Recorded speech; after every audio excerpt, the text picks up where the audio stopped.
What is up, my friends? Today we're going to talk about a topic that I really enjoy talking about, and that is how to choose the right color in a paddle tail swim bait. Now, there are thousands of color options. It can be very overwhelming if you're just getting into paddle tails on where to start, why this color over this color. So today we're going to break down my approach to choosing colors specifically with paddle tails in mind. So if you're ready, let's do it. Welcome to the Hookup Tackle. The Hookup Tackle is the world's largest showcase of Megabass products, featuring baits and colors not found at any other dealer. The Hookup also offers a wide display of OSP, Evergreen, Depths, Lucky Craft, Jackal, and many more. The Hookup Tackle is owned and operated by family, is staffed by guides and verified tackle nerds who love helping anglers elevate their craft. If you're in the Phoenix area, we'd love to have you stop by our showroom and check out the wonderful world of Megabass and the Hookup for yourself. If you shop online, there are almost 10,000 SKUs of Megabass products alone, with hundreds of other companies and new products being added daily. So next time you're looking for that hard to find bait, that color your fish have never seen before, or maybe you just want to elevate your game, look at thehookuptackle.com. Welcome back, my friends. I am Ben with the Hookup Tackle, aka the Tackle Otaku on Instagram, being joined by my buddy Jeffrey the King. We're the Hookup Tackle USA. What is up, my friend Jeffrey the King? Hello there. So this is a fun topic for me to talk about because I know it's the opposite mindset of the guy behind the camera. So Jeff and I have conversations about this all the time about, does color matter? I am of the opinion that 1,000,000% makes a huge difference. Now, I think there are things that are more important than color, right? So your angle, your presentation, your bait of choice, I firmly believe that all of those are much more important. But let's assuming that all those things are perfect, I think color makes a huge, huge difference. I have seen it time and time again where you're doing everything right, and the second you change color, it makes a difference and you dial things in. I've also seen color shift from day to day, from hour to hour. So, you know, I'm a firm believer that color makes a big difference, and this is a bait, a paddle tail swim bait. This is something that's tied onto my rod almost every time I go fishing. So it's one that I think is important to kind of dissect, and it's one that can get really overwhelming because these things are bulky, right? They take up a lot of space. If you were to look in my boat or my packs, I literally just have tubs of these things everywhere.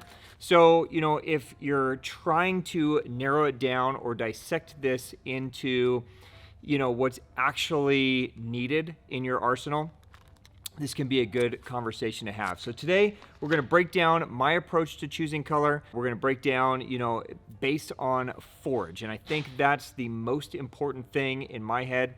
When I'm using a bait, whether it's a paddle tail bait, creature bait, a buzz bait, whatever it is, right? I'm trying to think that as I'm making my cast, as I'm retrieving my cast, I'm trying to envision that I am the prey, right? So it's important to kind of start with, you know, what are the fish feeding on, right? Are they feeding on shad? Are they feeding on perch? Are they feeding on bluegills? Are they feeding on themselves, right?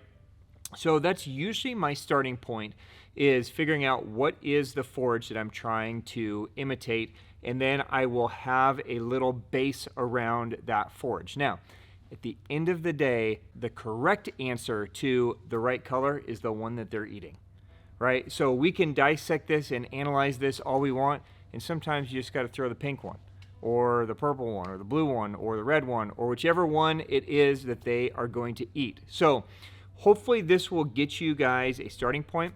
Maybe it'll open up some conversations. Maybe it'll shed light on some colors that maybe you're not familiar with, or you're teetering back and forth between two. But at the end of the day, sometimes a goby eater will eat a shad color, or a bluegill eater will eat a perch color, or whatever combination it is. So don't be afraid to experiment, to try some things, to think outside of the box. This is more or less designed to, like, let's get us all pointed down the right path, and then we'll kind of take it from there, okay? So let's start with the colors that I use most often when I really don't know what they're feeding on, right? So I don't know if they're feeding on shad or bluegill or perch. Like, I really have no idea. I haven't been to this body of water. Maybe it's a new lake or a new pond, or maybe it's at a time of the year where they could be feeding on all kinds of things. Maybe they're literally feeding on shad and minnows and, you know, alewives and this and that, right? So these are my general use colors, generally my starting point until I can try to figure out exactly what's happening. And I use the surroundings and I use the universe and the lake and the weather and the fish to tell me what it is that they're actually feeding on, right? So I'm going to start with some general use, but then if I start seeing shad flickering and fish pushing shad, okay, they're on shad. Maybe I'm going to switch to more shad tones. Or if I see them coughing up bluegill, or I see a bunch of bluegills in the shallows, you know, maybe the light bulb goes off and tells me, all right, bluegill is what they're feeding on, right? And then I'll adjust accordingly. But these are always good places. Now, through this entire episode, I'm going to be talking about basically 3 paddle tails. And these are the 3 paddle tails, A, that I throw all the time, and B, these are definitely our most popular paddle tails. So hopefully it will kind of broaden the horizon to the majority of you. There are 9 million different paddle tails in the market. So if you like one that I'm not going to talk about, that's fine. Just use the color wheel to kind of get you guys close. So we're going to be talking about the OSP Dolive Shad, okay, which is my all-around favorite. We're going to talk about the Keitech in either Fat Swing or the Easy Shiner, doesn't really matter. And we're going to talk about the Spark Shad. Okay, so these are the 3 that we're going to talk about the most. So let's just dive right in. I got to pick one color, right? It's the one color I can use. I have no idea what's happening. Where do I start? This is my starting point. So in OSP, they call this neon wakasagi. In Keitech, they call this electric shad, okay? But it is essentially kind of a green pumpkin back with a shad belly, and it's got some black and purple flake in it. I find that this color is just super universal. Everywhere we go, we catch them on this color. It can be a minnow, it could be a shad, it can be a bluegill.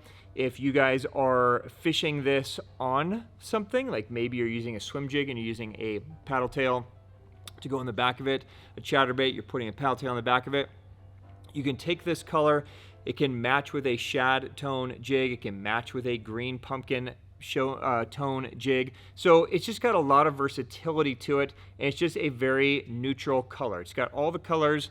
They're just very natural in the water, and it's just a great place to start to be a great bait fish imitation. So there you go, neon wakasagi, an electric shad. That's a great starting point. Now, essentially, all this color is a green pumpkin shad with a little bit of flake, right? So, green pumpkin shad is another excellent place to start. And again, it's a very natural, can do anything. You can put it on a dark jig and it becomes more of a bluegill profile. You can put it on a light jig, it becomes more of a shad profile. But again, it's just kind of a nice two-tone, very neutral kind of, can mimic anything type of color, right? So, there you go. Green pumpkin shad, neon wakasagi. You can see they're both very, very neutral tones. So these are great places to start when you really have no clue what's happening. And sometimes, even when you have a clue what's happening, they're great colors to use as well. So that's where I would start with that. Another one that's kind of a sleeper, if you guys are Keitech fans, is Emerald Shiner. So this is essentially like electric shad that I know a lot of you guys use because it's one of our #1 selling colors. This is like a lighter version of that. So it's got a little more pink, it's a little lighter tone, but it's an excellent kind of all-around color as well. In the Megabass line, in the Spark Shad, I've got to give it to the color Real. So this is basically kind of a green pumpkin shad type color.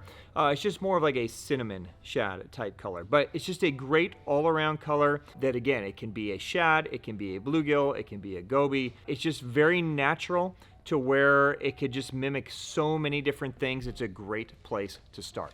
Okay, so let's say we are, we're there and we have identified that shad is the forage. Okay, so either we know this because we've been fishing the area, or we started with some of these colors, been watching, we've been paying attention, and we know now, okay, shad is what they're feeding on. Now, let's use that and let's kind of dissect and get a foundation and a base for some shad colors. Now, when you look at a shad, whether it is a threadfin or a gizzard, they're virtually kind of like a whitish, silverish kind of tone, right? So this is generally, for me, where I will gravitate more towards the white colors. Now, white is one of those colors that the fish either eat it or they don't eat it, right? So some bodies of water, they just love white. They super gravitate towards white.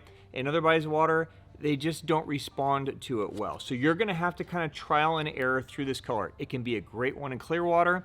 It can be a great one in muddy water too. White's one of those colors that just has a tendency to be a great attractor in a lot of different water conditions. So if you're an OSP, Sight Flash is a great one. If you are in Keitech, then, you know, some version of French Pearl is usually where I go. And, you know, both of these are kind of two-tone whites, right? So they're not just a solid like white pearl. And you could throw a solid white pearl, but what I'm looking for is I'm looking for something that kind of has still a little bit of natural to it, right? So it's got kind of that clear belly and then the white top, right? Same thing with the OSP. It's got that clear silver and then that solid white top. If I'm in Megabass, it's going to be the Hiuo, right? Which again, just looks white, but when you actually take it out of the package, it is a two-tone,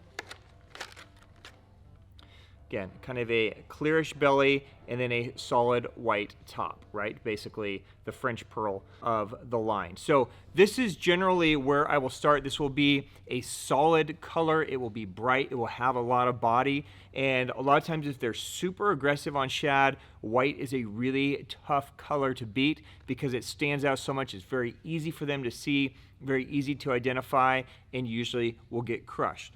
Now, if they're not crushing the white, maybe it's too much body, right? Maybe it's standing out too much. So then I will just usually tone it back just a touch. And this is generally when I will go to more of like a pro blue or a bluish hue type color. So this would be something like an albino or a neon pepper in Megabass. So something that's still, this is still to me a white base, but it's just, we're toning it down a little bit, giving it just a little bit more natural profile. So something like this here, if I'm in Keitech, something like gizzard shad, this is an amazing color from Keitech. They make a threadfin shad, which is great. They also make this gizzard shad. I think the gizzard shad is super dope. It's basically got that pearl belly. It's got that kind of grayish back with some flakes. So it looks super, super natural. But again, it's a little bit more subdued white, a little bit more toned down. If I am in OSP, it would look something like a kind of a red pearl. So again, very similar tones across these color lines. Again, I still kind of think of this as kind of a white base, right? But it's just pulled back a little bit more so we get a little bit more neutral color out of it. Okay, and then if we're throwing that and they're still not eating it, then I will go to more of the transparent tones and really try to make it as natural as I possibly can. So this is where some of those really clear, transparent colors will come into play. So, you know, you can do something like Shireo in OSP. And let me take it out and just let you guys see the transparency here. So I'm basically just looking for something that's got much more transparency. So when the light hits it, it basically kind of goes away, right? I'm really trying to blend this into the water column so it just looks as natural as I possibly can. So that's a great one. You know, OSP also makes like a silver shad. This is a great time to kind of pull out these smoky, more gray, natural colors that don't have the really bright white tones to them, right? We're just trying to even subdue this and tone it back even more. You could go with anything that's got some kind of wakasagi or pink to it, right? So any of these lighter shades of pink, remember pink is one of those colors that disappears very quickly in the water. So if we're sinking this down a little bit deeper, you know, even though, you know, we're standing here, it's like, oh, that's pink. As it gets down, it's going to turn more neutral, more clear, more gray. It's going to be very natural to them down there. Any of the super shad colors in the Keitech are great because again, they're pulled back. Okay, definitely still that shad type tone, but they're just much more natural, much more subtle. So this is a great way to go. Now, on the opposite end of the spectrum, sometimes they need even more color, right? They need something else, like a little extra pop. Maybe the water's a little dingier, or maybe it's just crystal clear, but there's so much food, there's so much bait that they need something to just really trigger them, right? Some type of color that's going to move past them. It's just like, all right, I've got to go for it. And that's when colors like sexy shad, honey flash, lime ice, that's when these types of colors can really, really be effective, right? So don't be afraid to go the opposite direction, something that really looks, there's no shad that look like sexy shad or honey flash, but they're amazing colors to trigger a strike when you need something with a little pop. So, these are colors I definitely keep around just for those times when they're not responding to the natural and I just need a trigger color. Both of these can be great. All right, let's say the fish are feeding on bluegill. Maybe we started with the natural colors again, and we noticed that there's a bunch of bluegills hanging out in the shallows. So, we're gonna transition to more bluegill colors. Maybe we're fishing a pond and we know there's no shad. So, we know there's bass, we know there's bluegill. So bluegill is probably going to be the main forage species. So let's jump in and dissect bluegill colors here really quick. So obviously we can do the easy thing, which is to gravitate towards colors that actually have gill or bluegill in them, right? So, most of the time a bluegill color will look something like this. This is actually bluegill from OSP in the Dolive Shad, but this is a very common color where it's usually kind of a grayish base, and then it's got some black flake, some blue flake, and some gold flake in it. This is almost everybody's bluegill color, right? And the reason for that is it's just kind of a dark tone. It creates a dark silhouette, and it has just enough with that flake in there where it's going to show you some of the colors that bluegill tend to show. A little bit more blue, a little bit more gold, right? So this can definitely be a great starting point. For me, this is a great one to use as a trailer. So if you're trying to take a jig, like let's say a green pumpkin swim jig, and make it just a little bit more bait fishy, right? You can put a bluegill trailer on the back of a green pumpkin jig, and it just tones it down a little bit. Makes it a little more subdued, so it's not all green pumpkin and it's not all bait fishy. It's kind of in the middle, right? So this is a great one that's just got a lot of versatility to it. In the Megabass realm, Royal Gill is a great one. This is one of those colors that's almost more shad than it is bluegill, but it's a great kind of in between. It's a great one if we know they're feeding on bluegill. It can definitely be added to the arsenal, but don't be afraid to toss this color just as a general use color as well. I've seen this color absolutely slay up north when the fish are feeding on little perch and feeding on gobies, because it does have, that kind of bluish tone and that more kind of shad base. But again, when you kind of look at it, up as a silhouette, it has all those natural tones that a lighter bluegill would have, so that could be a great option as well. Now for me, when I know they're feeding on bluegill, it's really hard to beat green pumpkin. And green pumpkin is one of those colors that just is a staple. I find that it's one of those colors that is probably the best imitation at crawfish, and it's the best imitation at bluegill at the same time. And I know that seems kind of weird, but that's really what this color is so good at doing, is it can be a bluegill or it can be a crawfish. It's just one of those natural colors that when it's thick in there, so when you're at the center of the color, it's really dark, right? So again, when you kind of hold it up and you silhouette it, it's very dark. But when it's thinner, it's transparent, right? So you kind of get a two-tone look in a green pumpkin bait almost all the time. So if you're in a claw or a craw, it's going to be transparent more towards the tips, so it's going to give the illusion that it maybe has a different color on it. When you're in a shad type bait, it's usually transparent at the tail, so it's going to give the illusion that it's got two tones. And if you look at a bluegill closely, almost always their tails are a lighter shade or more transparent than their bodies. Their bodies can be dark, their tails can be chartreuse or clear or transparent, and that's kind of what the green pumpkin gives off. So, green pumpkin's a great option whether you're in the Dolive Shad, whether you're in the Spark Shad, whether you're in, the Keitech, and the same thing's going to apply to all these. So we can take all these colors out, and you'll see that they're all going to be really dark at the body, and then they're going to have just a lighter, more transparent backside at the tail. And, you know, don't be afraid to take these out and hold them up to light, hold them up to the sun, and see how that transparency shifts, and you'll think differently. It's not just a dark green color that's sitting in your hand. It's got a lot of tone and a lot of body. So green pumpkin is definitely the go-to in the bluegill realm. All right, now what if you guys are fishing more up north and your forage is predominantly a goby?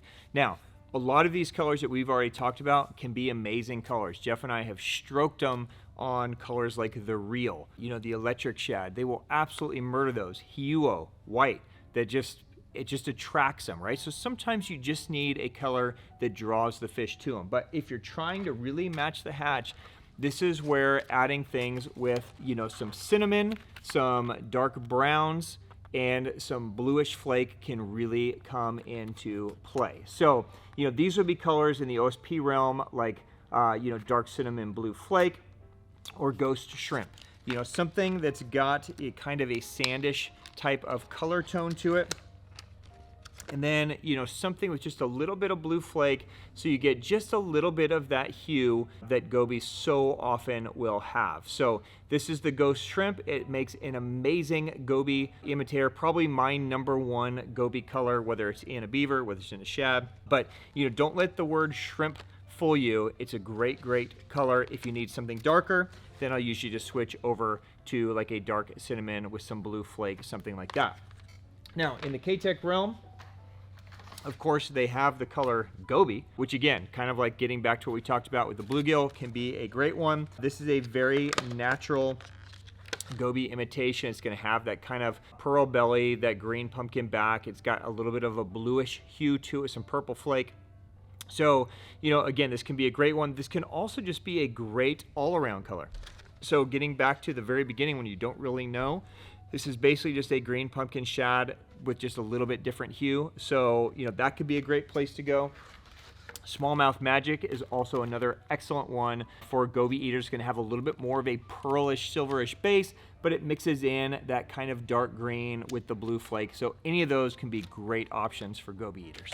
All right, the next category for me, I kind of put together, and this is my shiner / largemouth category. I find that the same colors that work great for fish that are feeding on shiners, golden shiners, also work great on fish that are feeding on baby largemouth. These are great colors to use in the spring, you know, when they're seeing a lot of those largemouth. They're more greens, they're more golds, so this would be a great place to start. So in the OSP realm, you know, anything that's got that kind of, you know, grayish gold flake, baby IU, these would be great places. Golden shiner, of course, obvious. So basically what you're looking to do is you're looking to just get something that's got maybe a little bit of a gold hit, but then with a darker back, something with a grayish back, you know, more of a lighter belly, and then with some gold flakes. So it's just gonna give a little bit of body and then just a slight bit of hit with that flake to mimic the colors that they're used to seeing. So those would be great options.